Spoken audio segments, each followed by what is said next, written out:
de Dieu qui habita parmi nous. Est-ce qu'on peut acclamer Jésus, Jésus? Prenons place dans la présence de Dieu.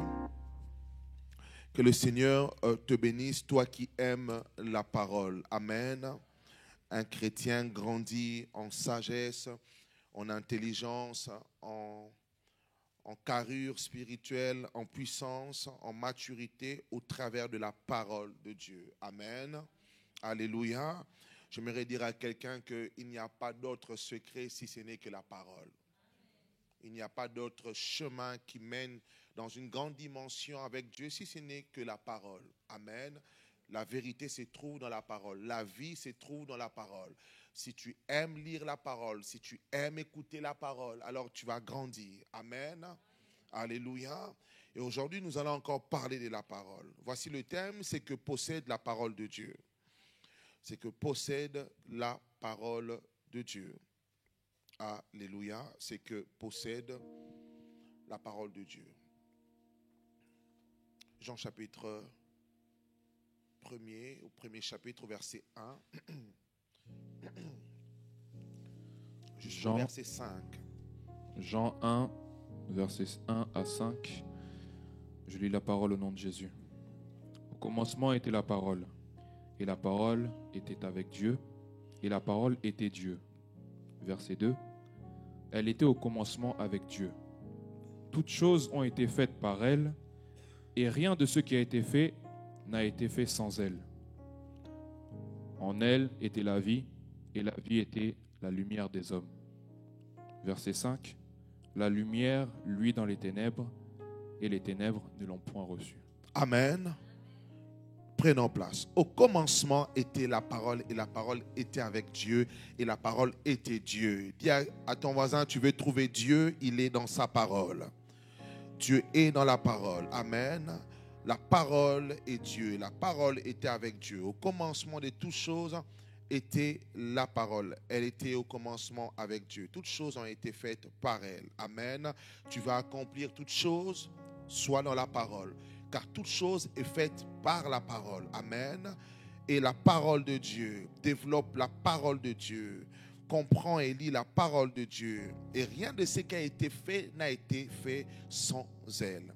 En elle était la vie. Dis après moi, la vie.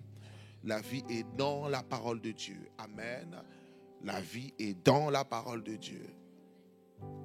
Celui qui se nourrit de la parole se nourrit de la vie. Celui qui chérit la parole se nourrit de la vie. Celui qui connaît la parole a la vie. Amen. Alléluia. Celui qui comprend et connaît la parole comprend la vie. C'est assez simple. Amen. Alors, j'aimerais parler sur le fait que la parole de Dieu possède des éléments, des caractères, possède des puissances, des lumières. En fait, la parole de Dieu est comme, vous savez, le corps d'un être humain est rempli de plein de choses. Amen. Nous pouvons voir l'enveloppe externe, mais à l'intérieur de nous, il y a plusieurs organes, il y a des vaisseaux, il y a du sang, il y a de l'eau. En fait, il y a plein de choses, de globules dans le sang. Amen. Il y a plein de choses qui composent le corps humain. Est-ce que tu es avec moi? De la même manière, la parole regorge en elle-même plein de puissance, plein de vérité, amen, plein de caractère, des attributs de Dieu. La parole de Dieu regorge en elle-même plein d'esprits, amen, et qui sont là pour aider l'homme, pour développer la vocation et la mission de l'homme. Ok, retenez ce mot, la vocation et la mission d'un homme. Alléluia. Un jour, je prêcherai sur la différence entre la vocation et la mission. Lorsqu'on parle de la vocation, on parle de l'appel. La vocation, c'est l'appel. Je suis appelé. Amen. Alléluia. C'est vrai que lorsqu'on entend vocation, on peut l'attribuer à une profession, mais ça a une profondeur plutôt spirituelle. C'est je suis appelé à être. Amen. Pas à faire, mais à être. Ok. La vocation, c'est l'appel Pas à faire, mais à être et à devenir une personne. Amen. Une personne avec des volontés, avec un trait de caractère, avec des valeurs, avec des fruits. Amen. Je suis appelé à devenir un homme. J'ai pour vocation à devenir un homme. Amen. Un homme, ça se construit. J'ai pour vocation à devenir une femme. J'ai pour vocation à devenir mère, père. J'ai pour vocation à devenir un grand frère, un leader. Alléluia.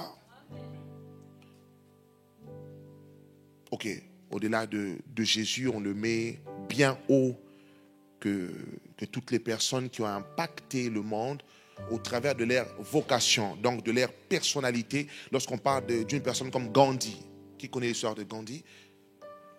Amen. Donc on parle des personnes qui ont une vocation, amen, et leur vocation les ont poussés à répondre à leur mission.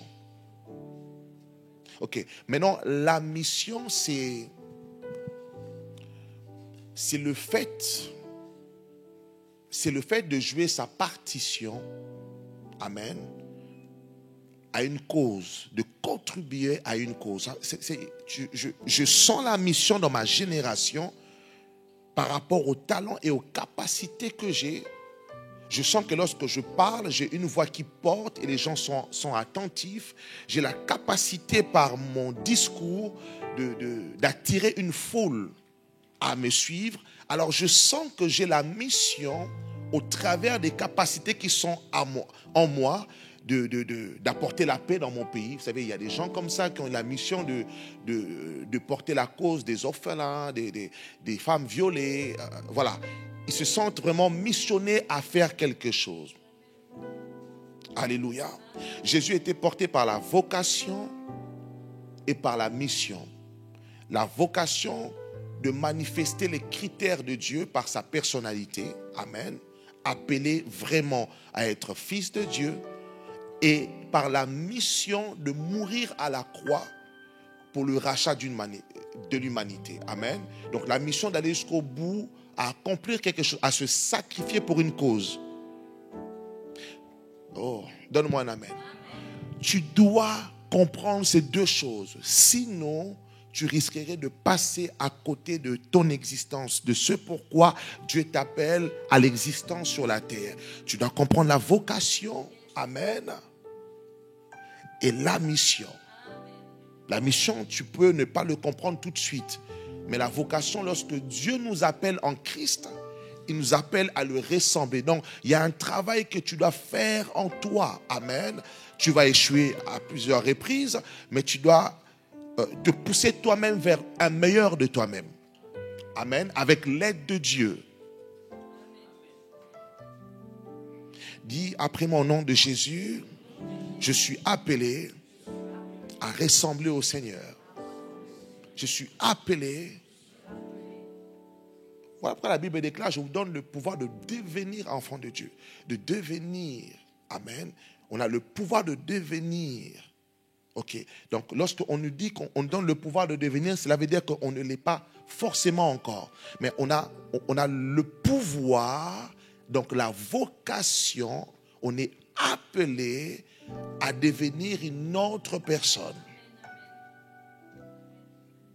Alléluia. Bon, parlons de la parole de Dieu. Dis après moi la parole de Dieu. Ok, prenons Luc chapitre 24, verset 28. Luc 24, verset 28. Lorsqu'ils furent près du village où ils allaient, il parut vouloir aller plus loin. Mais ils le pressèrent en disant « Reste avec nous, car le soir approche, le jour est sur son déclin. » Et il entra pour rester avec eux. Verset 30. Pendant qu'il était à table avec eux, il prit le pain, et après avoir rendu grâce, il le rompit, et il le leur donna. Verset 31. Alors leurs yeux s'ouvrirent, et ils le reconnurent, mais il disparut de devant eux. Et ils se dirent l'un à l'autre, notre cœur ne brûlait-il pas au-dedans de nous lorsqu'il parlait en chemin et nous expliquait les Écritures. Alléluia. Amen. Ici, il s'agit de 3 jours après la mort du Christ, donc la résurrection du Christ, où il y a eu 2 femmes parmi les disciples qui ont été saisies de ce courage et de la foi en se disant, nous allons aller voir ce qu'il nous avait dit, si c'est là, c'est accompli. Amen. Vous savez, on parle de Marie, on parle de ces 2 femmes, amen, qui sont allées voir, ils rencontrent un ange de Dieu qui va les attester que le Christ est bien ressuscité d'entre les morts. Ils retournent vers les disciples, vers les hommes, elles vont apporter la bonne nouvelle, mais les disciples de l'époque étaient incrédules. Amen. Vous connaissez l'histoire, il fallait que le Seigneur puisse apparaître à nouveau. Thomas n'avait pas cru et qu'il réapparaisse en quoi encore. Thomas va voir le Seigneur, il va mettre son doigt dans les trous de ses mains afin de croire. Et ici dans Luc au chapitre 24, la Bible nous dit qu'il y avait 2 disciples. Ici on ne parle pas des disciples parmi les 12. Amen, parce qu'on ne donne pas leur nom, à part un seul du nom de Cléopas. Mais nous voyons qu'il y avait plus de 12 comme disciples de Jésus. Il y avait les cadres, donc les 12. Il y avait autour des 12 aussi des disciples qui adhéraient au mouvement. La Bible nous dit ici que les 2 disciples qui étaient sur le chemin de Emmaüs, ils racontaient l'histoire entre eux, en train de marcher. Ils parlaient de Jésus. Ils racontaient comment il est mort. Triste était la fin de son ministère. Amen. Donc, ils étaient dans cette conversation. C'était un sujet du jour.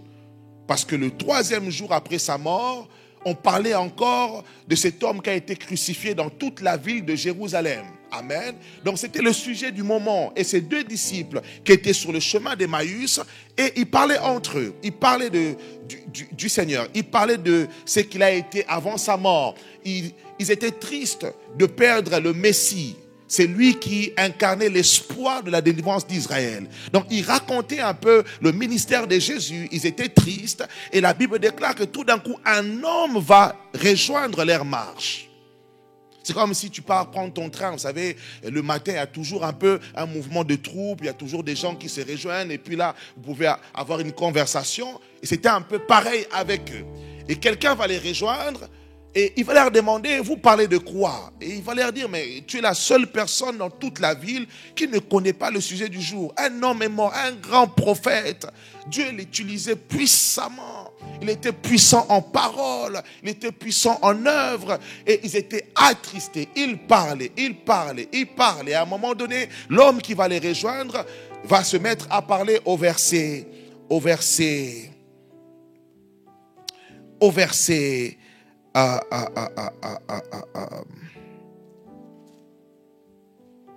Alléluia.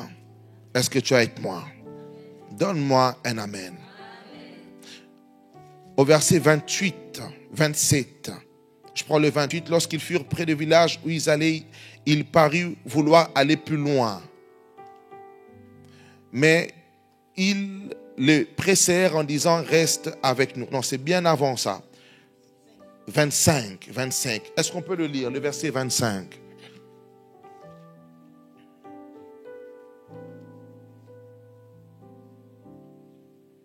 Verset 25.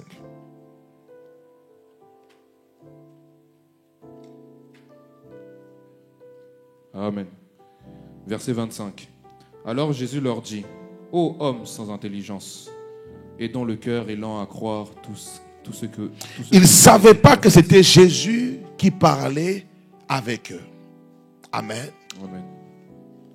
La Bible dit qu'en fait, ils n'arrivaient pas à reconnaître la personne qui marchait avec eux. Et la personne a parlé, et l'histoire reconnaît que c'était Jésus.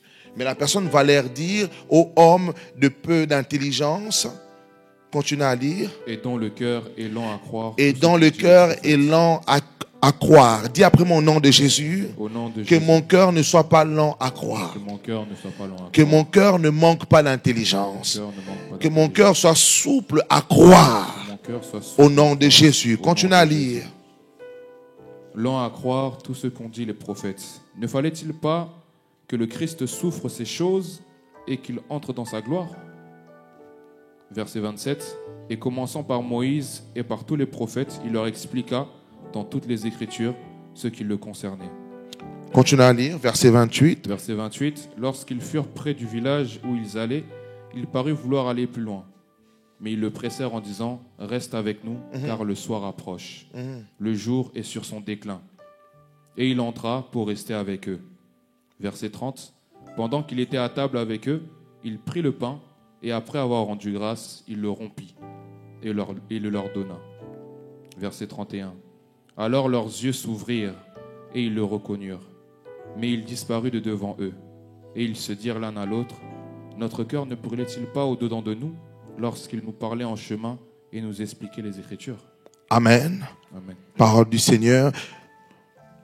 Ils vont reconnaître Jésus bien plus tard. J'aimerais que ceux qui sont appelés au ministère puissent enregistrer le verset 28 au verset 32 parce qu'il y a une très grande révélation sur l'onction prophétique. Alléluia. L'onction prophétique et l'onction de la révélation. Ils ne voyaient pas Jésus. Ils n'avaient pas compris que c'était Jésus. Mais lorsqu'ils étaient à table pendant la nuit, une fois que Jésus a pris le pain, il a rompu le pain, il a rendu grâce et il les a donnés à manger, la Bible déclare que leurs yeux se sont au travers d'un repas. Alléluia. Écoutez, le plus grand secret pour développer sa puissance spirituelle, c'est lorsque on mange la parole de Dieu pendant la nuit. Frère, lorsque tu pries au milieu de la nuit, lorsque tu te lèves pour lire la Bible au milieu de la nuit, David le dit, au milieu de la nuit, je médite ta parole. C'est pendant la nuit qu'il y a des révélations. Et d'ailleurs, il y a des scènes que vous devez prendre pendant la nuit. Un homme qui veut voir spirituellement, qui veut entendre spirituellement, doit être un homme de nuit. La force des sorciers, c'est le fait qu'ils comprennent le mystère de la nuit. Alléluia. Et ils dominent sur la nuit. Un chrétien doit être celui qui domine pendant la nuit. Alléluia. Lorsque tu sens que les situations sont difficiles, lève-toi la nuit. Prie la nuit. Lis la Bible la nuit. Alléluia. Prends surtout la Sainte Seine pendant la nuit. Tes yeux vont s'ouvrir. Oh. Alléluia. Frère, il y a un côté mystique dans cette affaire de la Bible et dans cette affaire de Dieu. Si tu ne l'as pas compris, alléluia, tu ne rentreras jamais dans cette dimension. Donne-moi un amen.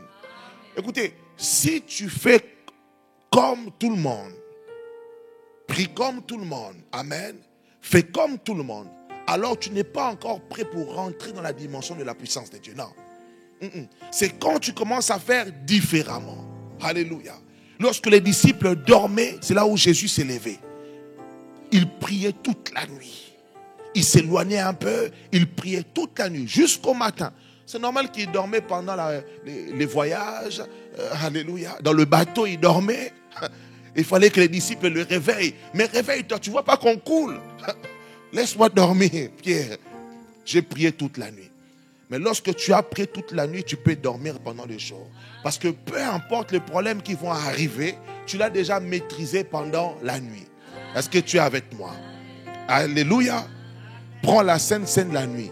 Il y a une veillée où nous allons prendre la Sainte Seine pendant la nuit.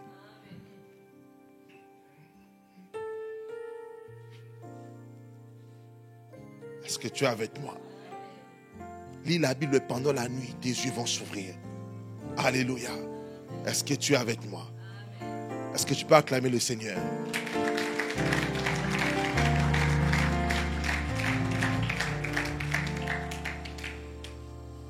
Au verset 32, ses disciples sont en train de conclure ici en disant, une fois que leurs yeux ont pu remarquer et voir que c'était Jésus, au verset 32, et ils se dirent l'un à l'autre, notre cœur ne brûlait-il pas au-dedans de nous lorsqu'il nous parlait en chemin et nous expliquait les Écritures? Amen. Ils vont se rendre compte que malgré que nous n'avons pas réalisé que c'était lui, mais lorsqu'il nous parlait de la parole de Dieu, lorsqu'il nous parlait des prophètes, Même si nous ne l'avons pas reconnu, mais il y avait quelque chose qui brûlait à l'intérieur de nous. Au fur et à mesure qu'il était en train de parler, quelque chose était en train de prendre forme en nous. Alléluia. Lorsque la parole de Dieu, elle est comprise, elle est écoutée, au-dedans de toi, tu ne peux pas rester toi-même. Il y a quelque chose que la parole est en train de construire en toi. Alléluia. À chaque fois que la parole est réellement révélée, au-dedans de toi, il y a une révolution. Il y a quelque chose qui bouillonne au-dedans de toi. Écoute, ne sors jamais de la lecture et de la méditation de la parole de Dieu sans avoir ressenti d'abord le feu de la parole. Il faut que ça bouillonne, ça te révolutionne. Il y a une compréhension des choses. Alléluia. Donne-moi l'amen. J'ai vu un pasteur la dernière fois lorsqu'il prêchait, une fois qu'il a des révélations en prêchant, lui il criait. Oh, alléluia. Oh, je sens, oui, révélation. Oui, vous savez, oh, alléluia. Dieu m'a donné la... Oh. À un moment donné, je me suis mis à rire. Je me suis caché. Mais la parole de Dieu, lorsque tu as la révélation de la parole, oh, il m'arrive à lire la Bible, tu comprends quelque chose, toi-même tu sautes. Et tu commences à faire 1000 pas dans la maison. Tu dis, Seigneur, je ne l'avais pas vu comme ça. Quelle révélation. Alléluia. Tu ne peux pas rester toi-même.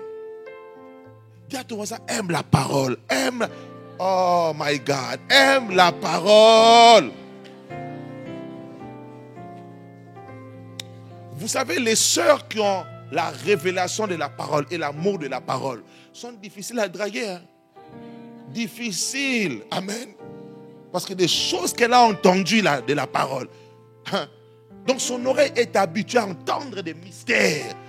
Et non, toi tu viens seulement avec des petites paroles. Et ici, matin. Alléluia. Matin. Si tu es une sœur, tu sens que non, ton cœur va souvent à gauche et à droite. Une fois qu'on te parle un peu, tu crois. Une fois qu'on te séduit un peu, ça veut dire qu'en fait, toi, tu lis pas assez la Bible. Ce que tu es avec moi.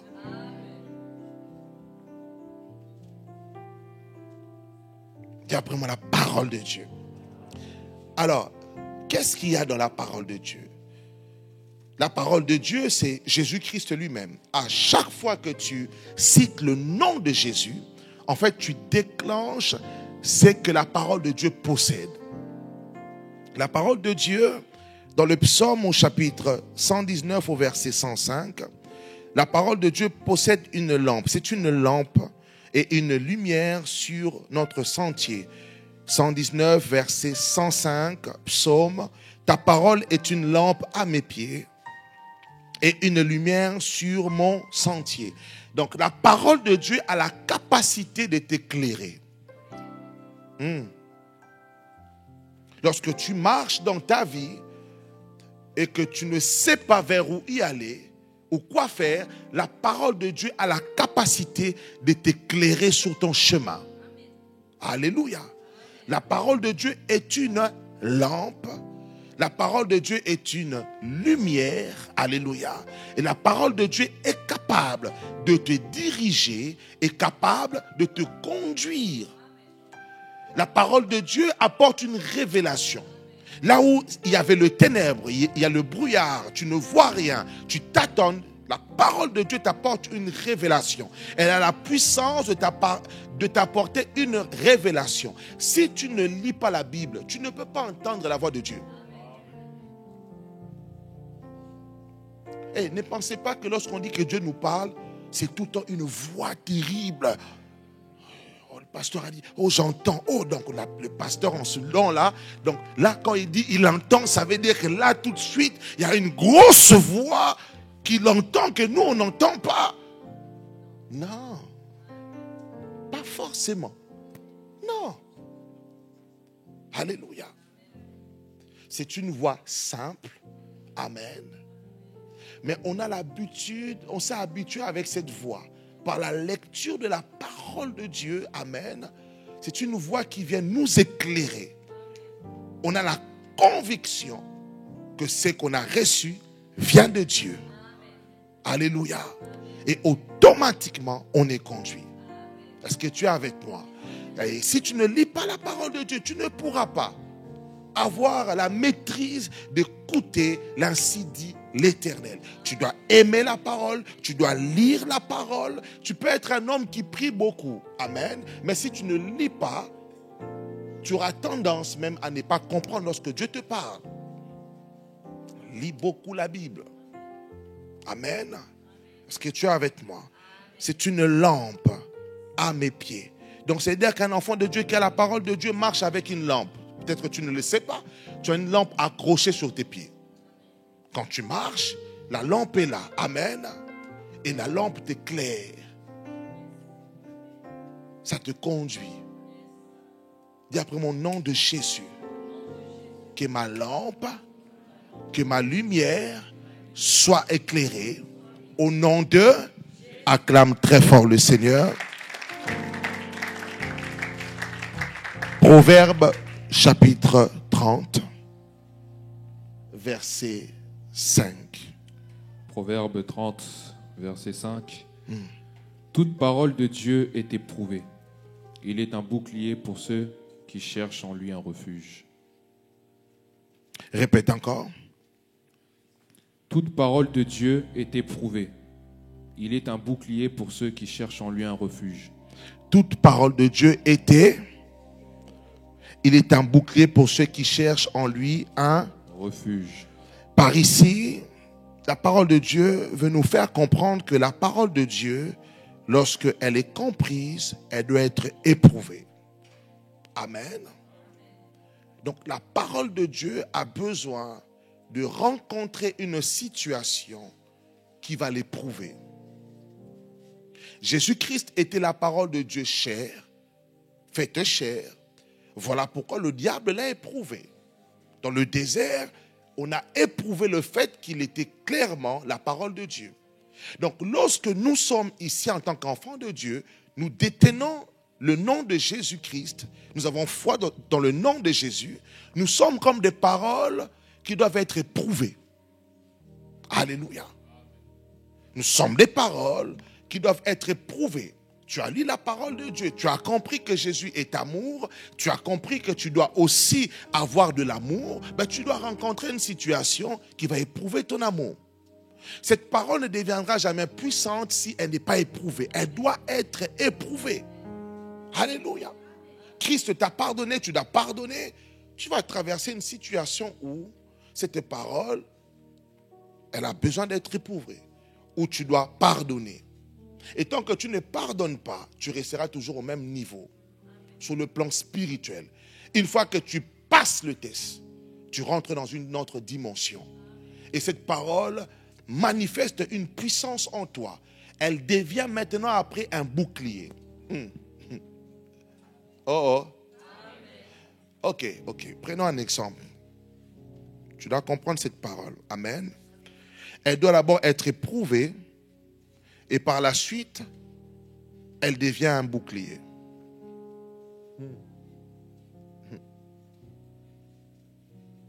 La première fois, ça va être difficile. Parce qu'un bouclier, on construit un bouclier avec une matière première, le fer. Amen. Alléluia. Et lorsque, dans la parole de Dieu, on parle d'éprouver quelque chose, cela veut dire que la chose passe par le feu. Ok, de la même manière qu'avant de forger un bouclier, il faut prendre le fer, il faut d'abord le faire passer par le feu, et puis le forgeron forme, et cela devient un bouclier. Cela veut dire quoi? Cela veut dire que la première fois que tu écoutes la parole de Dieu, tu la comprends, et que le test de la mettre en pratique arrive devant toi, une fois que tu réussis le test, amen, cette parole après devient un bouclier. Ok, au commencement, au début, ça sera difficile pour toi de pardonner. Ah oui, tu peux échouer plusieurs fois. Mais une fois que tu réussis une fois ou deux fois, ça devient un bouclier. Et une fois que ça devient un bouclier, ça devient facile. Alléluia. Il y a des choses que tu avais du mal à pardonner. Maintenant, c'est... Hier, si quelqu'un t'a insulté, tu t'es arrêté. Maintenant, bouclier. On peut t'insulter comment, mais quand tu as un bouclier, tu sais, Alléluia. Tu marches comme ça avec ton bouclier. Donc la parole devient une arme défensive. Alléluia. On va t'insulter, on va te minimiser, mais tu sais ta position en Christ. Alléluia. Est-ce que tu es avec moi? Ça devient un bouclier. Dieu ne va jamais te donner de grandes responsabilités si cette parole-là n'est pas éprouvée et surtout si elle ne devient pas un bouclier. Parce qu'à un certain niveau, mon ami, si tu es très fragile, très émotionnel, très moindre truc, tu t'emportes, ben non, ça va être compliqué. Amen. Déjà, tu as du mal à supporter tes frères de l'église. Et c'est un mari que tu as supporté. Un mari dans une maison, 24 heures sur 24, un mari. Ça va être compliqué. Une femme dans une maison, du 1er au 31. Donc les tests que vous avez souvent à l'église entre frères et sœurs, amen, Dieu vous teste. La parole est éprouvée. Tu veux des grandes choses, mais il faut que tu puisses réussir les tests et que la parole devienne un bouclier. Est-ce que tu es avec moi? Tu veux devenir un pasteur? Ah ben, tu dois avoir un bouclier. Tu dois avoir un bouclier. Amen. Parce que tu vas rencontrer des situations dans la vie où si tu n'es pas préparé, si tu n'as pas un bouclier, surtout chez les chrétiens, ça va être difficile. Parce que quand tu deviens pasteur, on va t'insulter. Les personnes que tu vas aider aujourd'hui, ce sont ceux-là qui vont te cracher dessus demain. Alléluia. Les gens vont te rabaisser. L'ingratitude, tu vas le voir. Amen. Tu vas voir plein de choses tellement qui vont te faire mal. Si tu n'as pas un bouclier, tu ne vas pas tenir. Ce n'est pas possible. Dis à ton voisin, passe le test. Passe le test. Et tu auras des armes défensives et offensives. Donc la parole de Dieu est un bouclier. Pasteur, je prie beaucoup, mais on m'attaque toujours. Mais on va toujours t'attaquer la nuit. Qui t'a dit que la prière fait peur aux sorciers? Eh non. Prière, en quoi ça va les faire peur? Frère, Jésus à Gethsemane, Jésus-Christ de Nazareth, il est en train de prier. Mais le diable est venu quand même. Jésus, fils de Dieu, sans péché. Hein? Sans péché. Sans jeune homme de 33 ans. Il marchait avec Marie de Magdala, l'une des plus belles femmes de l'époque. Comment tu n'as pas péché? Même en pensée. Mais lui, il n'a pas péché. Maintenant, il prie, le diable est fier. Maintenant, toi et moi. Alléluia. Donc, ce n'était pas ça sa force. Sa force était dans la parole de Dieu. Voilà pourquoi même lorsqu'il priait, il finissait par dire, non pas ma volonté, mais ta volonté. Ta volonté. Pas ma volonté, mais la volonté de la parole. Pas ma volonté, mais la volonté de Dieu. Et ça, c'était sa force. Alléluia. Tu auras de l'impact dans ta prière si tu élèves les boucliers. Est-ce que tu es avec moi? Donne-moi un amen. Est-ce qu'on peut acclamer pour la parole de Dieu? Il est un bouclier pour ceux qui cherchent en lui un refuge. Mets-toi en refuge dans la parole de Dieu. Il y a des situations difficiles qui arrivent. Tu prends la parole de Dieu. Tu dis, je me cache dans la parole de Dieu. L'Éternel est mon berger, je ne manquerai de rien. J'ai des factures terribles, tu ne sais pas comment les régler. Tu dis, Seigneur, si je dois compter et réfléchir, je vais perdre la tête, alors je vais me réfugier dans la parole. Tu es mon berger, je ne manquerai de rien. Seigneur, je me cache dans cette parole, j'ai foi en cette parole.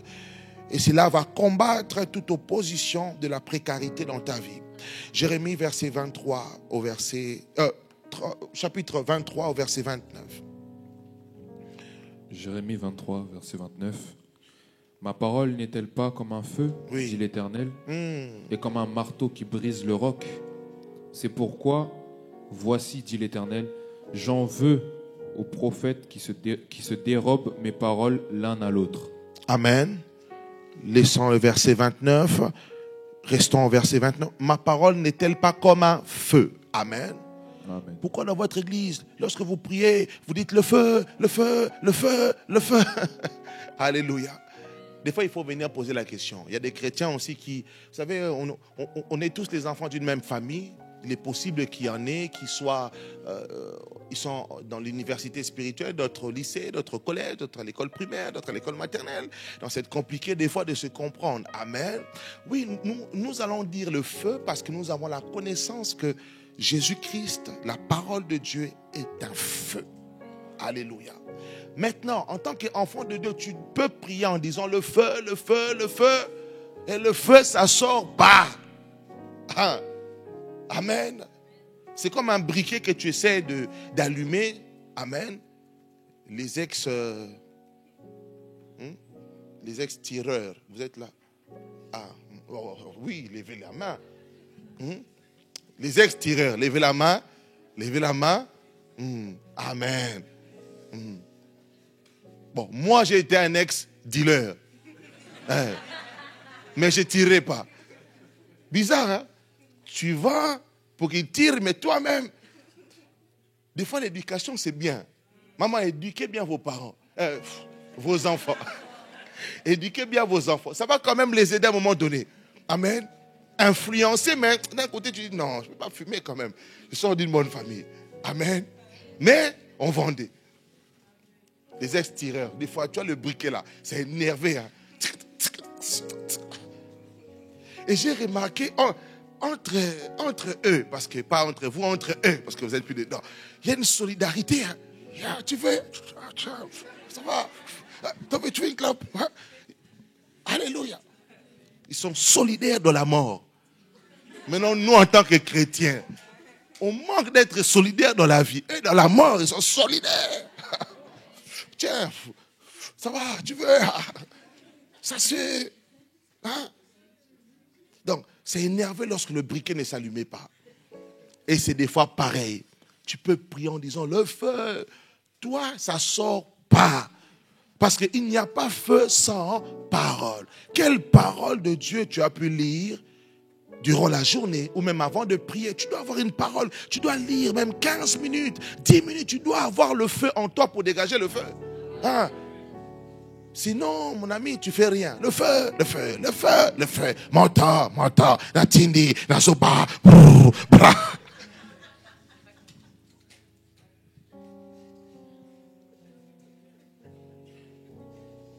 Non, toi, tu ne fais pas combat spirituel. Moi, j'ai vu des gens prier. Vous rigolez. J'envoie le feu. Je dis, mon frère, comme une île. Tu n'as pas je vous tire.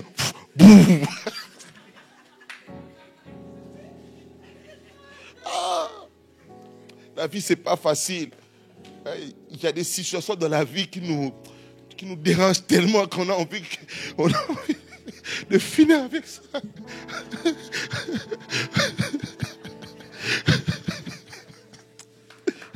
Oh, bref. Donne-moi un amen. Amen. Mais c'est aussi bien. Bon, tu peux faire, tu peux tout dire. J'envoie le feu, bombe atomique, ok, c'est bien. Mais si tu as la parole, ok, le brou que tu envoies là, ça envoie le feu. Mais si tu n'as pas la parole, quand tu fais ça, les démons dansent en même temps. Ils dansent, ils disent, mais tu leur fais un rythme de temps. Parce qu'il n'y a rien qui sort. Ah, vraiment, franchement. Hein? Ton ami, tu dois avoir la parole pour que le feu puisse sortir. Amen. La parole, connaissance de la parole, méditation de la parole, mise en pratique de la parole. Et la parole. Lorsque tu dis au nom de Jésus, le nom de Jésus est là, doit avoir une parole. Alléluia. Donc tu te bases sur Jérémie chapitre 23 au verset 29. Ma parole n'est-elle pas comme un feu? Donc tu sais que Jésus est un feu. Quand j'ai dit au nom de Jésus, le feu sort. Et comme un marteau qui brise le roc, dis après mon nom de Jésus, que ma langue devienne comme un marteau sur la tête des sorciers, des démons, des méchants. Au nom de... Donc comme un marteau, même s'ils ont mis des cadenas devant la porte de ta destinée. Donc tu brises ça dans la prière, le feu. Au nom de Jésus, c'est un marteau qui frappe, ça frappe jusqu'à l'ouverture. Mais tu dois avoir la parole de Dieu, tu dois lire la parole de Dieu. Hébreux chapitre 4, verset 12.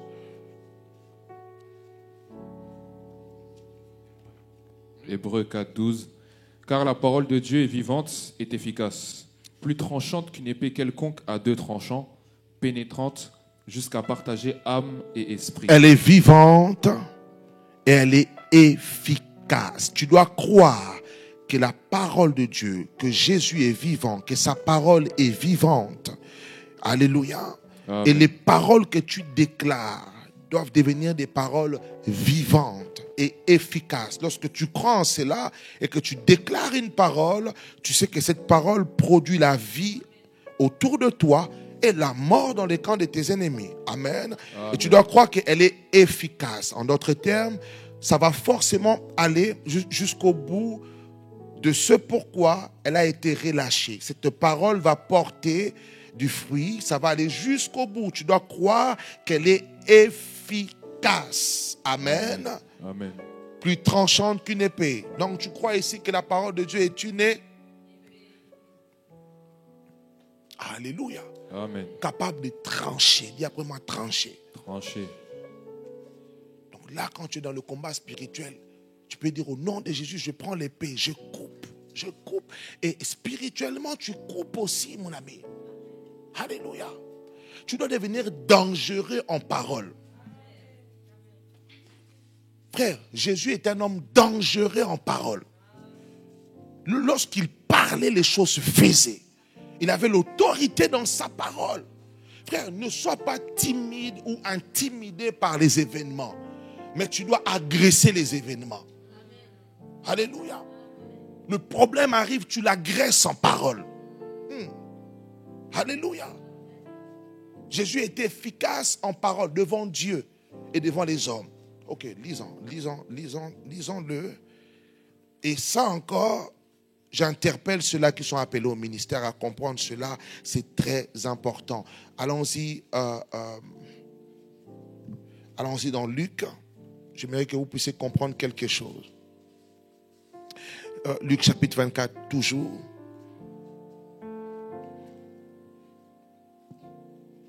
Verset 19. Luc 24, verset 19. Luc 24, verset 19.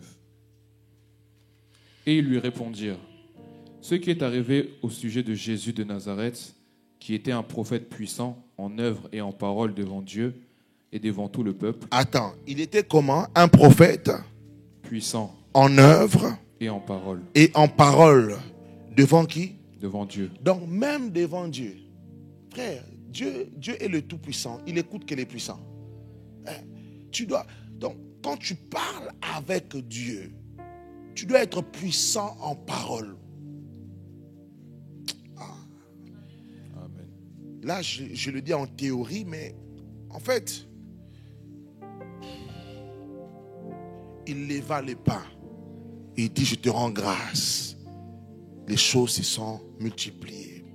Lorsqu'il parlait à Dieu son Père, il parlait à Dieu en tant que fils de Dieu. Amen. Pas en tant que serviteur. Donc il avait une position. Donc il était puissant en parole. Il pouvait convaincre Dieu par sa parole. Et lorsqu'il parlait au peuple, il était aussi puissant en parole. Donc lorsqu'il parlait, en fait Jésus, lorsqu'il disait quelque chose, tu sentais que la chose allait se faire. Lorsqu'il parlait à son Père, on ne dit pas ici prier, lorsqu'il parlait à Dieu, alléluia, il s'adressait avec lui de puissance au Tout-Puissant. Donc tu dois connaître ta position. Tu dois connaître ta place. Bon, je ne t'ai pas dit d'engueuler Dieu. Amen. Non, je ne suis pas dans... comment je peux expliquer ça? C'est difficile à expliquer. Ce sont des choses qu'on vit. Alléluia. Amen. Et lorsqu'il parlait au peuple, sa parole avait une puissance. Lorsqu'il disait soyez bénis, il y avait une puissance qui était relâchée. Dans l'exercice du ministère, vous devez développer ça. Alléluia. Voilà pourquoi vous allez remarquer, je peux me tenir ici, déclarer une parole. Il y a quelqu'un là-bas qui tombe, il reçoit une puissance. Alléluia. C'est-à-dire que je déclare des paroles dont je suis convaincu. Amen. Et je me place sur la puissance de Dieu en tant qu'une autorité spirituelle. Ce haut gradé a dit à Jésus, je ne suis pas digne pour que tu viennes chez moi à la maison. Mais si tu dis seulement un mot, mon officier, mon serviteur sera guéri. Jésus va répondre, je n'ai pas trouvé en Israël une telle foi. Si tu dis seulement un mot. Donc il était convaincu que Jésus avait une parole si puissante comme un général, capable de dire simplement un mot, de commander. Et qu'il y ait un mouvement spirituel, un mouvement angélique pour accomplir sa parole.